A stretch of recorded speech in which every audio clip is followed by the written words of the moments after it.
Hello my friends, today I'm going to share with you a card I recently made and how easy it is to create. So here it is, the card, and it says just as simply, just a note.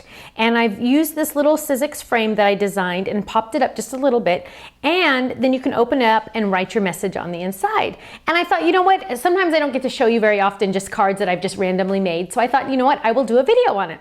So I'm going to mix it up just a little bit, and I am going to use the same elements and the same stamps, but using different pattern paper, just because chances are you don't have this exact pattern paper at home, but you have a design that's similar that you enjoy that you could easily create this with.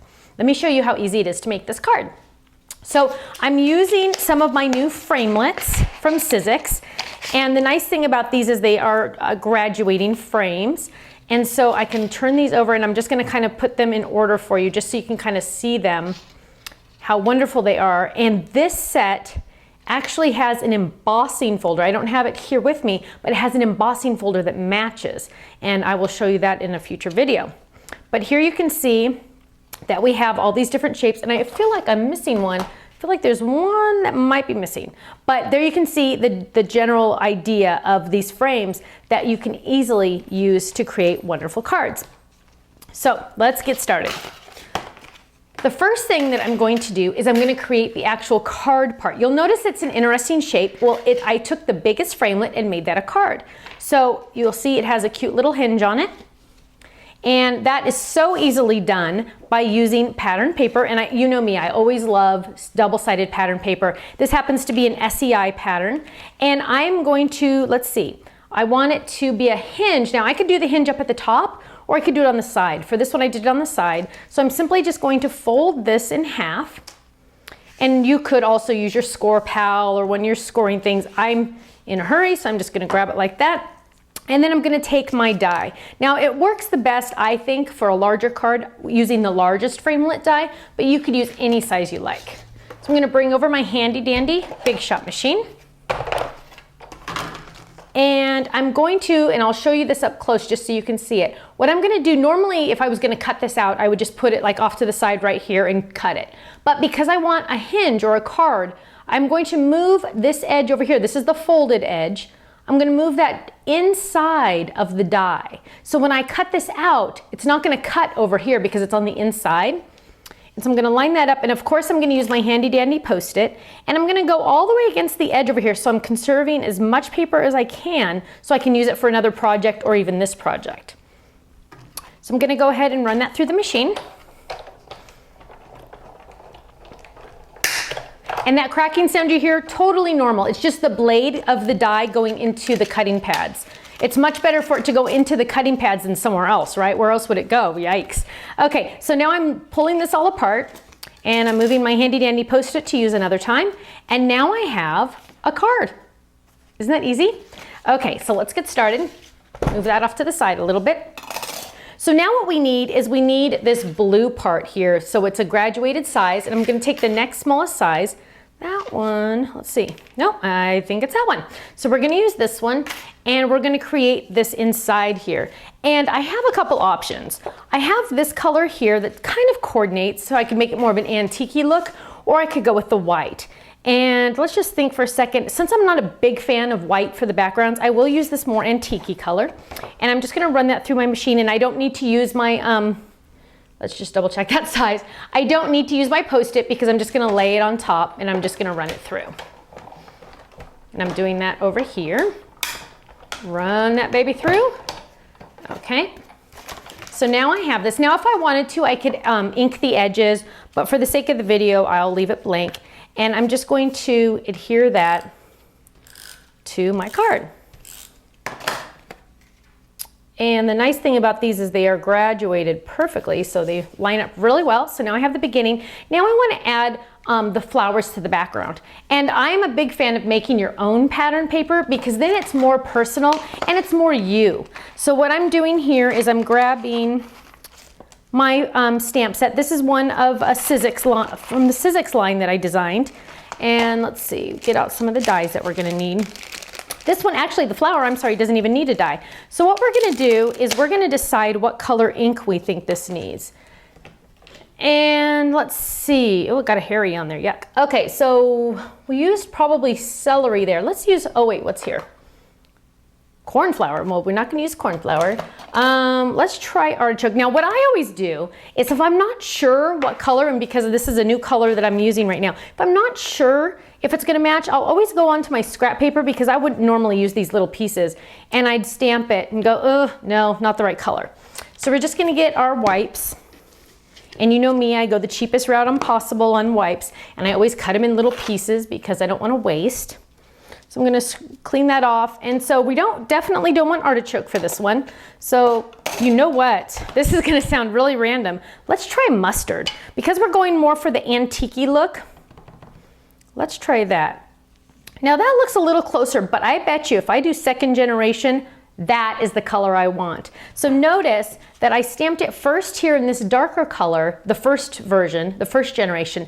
The second time I stamped it, I did not re-ink, I just stamped it again, second generation, and that is the color I want. So that's what we're gonna do. I'm gonna ink this baby up, stamp once on my scrap, then once on my card. And I'm just, whoops, now I got that. That's why I wear jeans, they're nice and dark, I can wipe my ink on it. Okay, so I'm gonna just kind of keep inking all around my card. And don't forget to always go off the edges a little. And when I want to go off the edges, because that just continues the pattern, when I want to go off the edges, I just put a piece of scrap paper underneath. Once there, once there. See, there we go. And the hardest part is remembering to do the once over here before you go back over here. So that's probably good for now, but let's do one more on the side over here. We can always add more. You can't take away, but you can always add more. So let's just do that. Okay, so now we have the beginning of the background.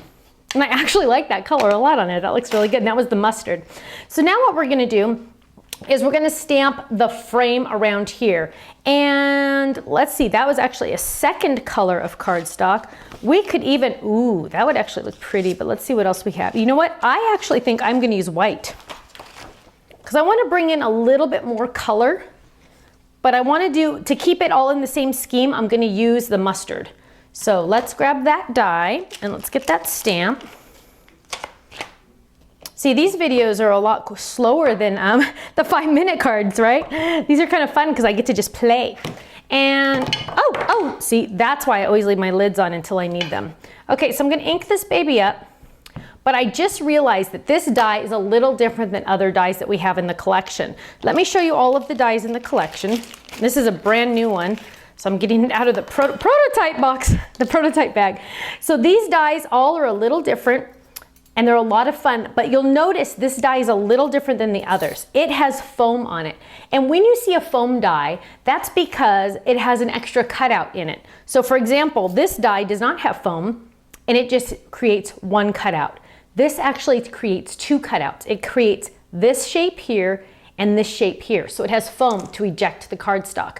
So when you see a foam die, think foam first, FF, foam first, meaning I'm going to cut first, then stamp. So I'm gonna bring that over to the machine, foam down, lay it on the machine, and I'm gonna run it through the machine. So whenever you have a foam die from Sizzix or from Stamps of Life, you're gonna remember that it's foam first. Gonna pop that baby out. So here's the two shapes. I have the one shape that I'm not gonna use. Then I have the frame. So now I've already inked this, but I'm gonna give it one more splash just in case.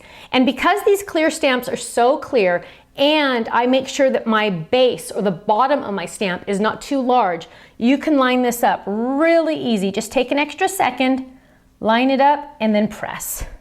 Now always press on the back of your stamp. A lot of times I see people stamp, they just go boom, and they think that they're gonna be good. No, you gotta press where that stamp is so you get an even impression.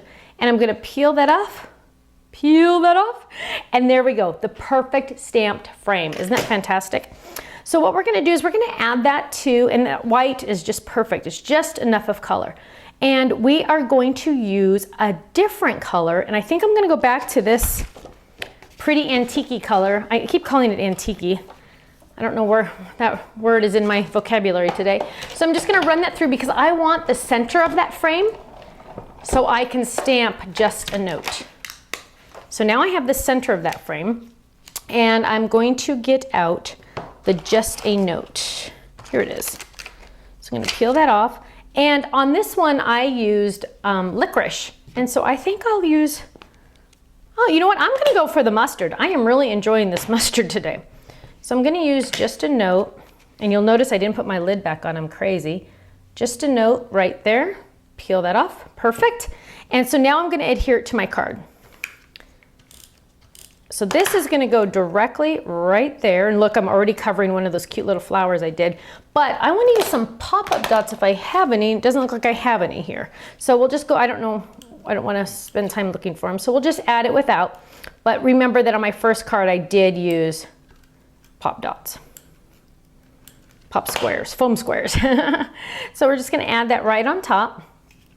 Whoops. Move that around. It's like a puzzle piece. It's just gonna fit just right on there, which that looks good too. Now, we need a couple more things. We need some ribbon and we need some bling. So let's add some bling. This is just some bling I got at a recent scrapbook show. And the nice thing about it is there's adhesive on the back of these. So it's very quick and easy. And as you know, bling makes everything better. So we're just gonna add some bling here. And I am noticing right off the bat, I still need some ribbon. So now I can use twine, I can use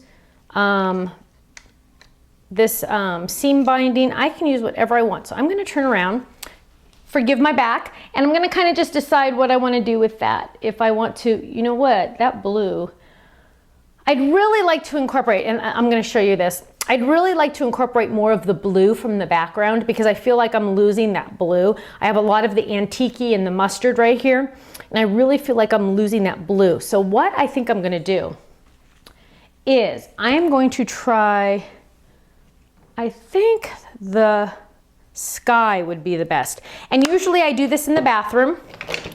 I'm lucky enough that my craft room has a bathroom attached just right behind me, but because you don't want to go in the bathroom with me, we will play this by ear and see what happens. So I want my seam binding. So this is just a big roll of seam binding that I purchased, and we need some scissors. I should have thought to have scissors. And so what we're gonna do, and we're just gonna have to let this dry so you're gonna see the end result later, is in the final video, is I'm going to, oh gosh, this is not appropriate. It's messier than you think, so I want to, okay, that might be a little better. Normally I would do this in the sink in my bathroom. I add a little tiny bit of water and I add the spray. So we're gonna do the spray in a spot where Ken will not kill me. So we'll do the spray in here. And the nice thing about when you add water is it'll dilute the color a little bit. So you can almost get it exactly the right color. So here I used the artichoke spray, and you can see that I got it to be just the right color. So what I did was I just sprayed it, and it will lighten when it dries. And I'm just gonna kind of give it a little twist to get all that spray on there. So what I'm gonna do is I'm gonna take this and go into the bathroom and lighten it, and then you will see the final project in the end. But what I'm gonna do is I'm gonna show you the card again. So here we are, here's our card, and I'm gonna add the ribbon at the end, and you will see it, the final example right now. Thanks so much for joining me, and I will see you again soon. Bye-bye.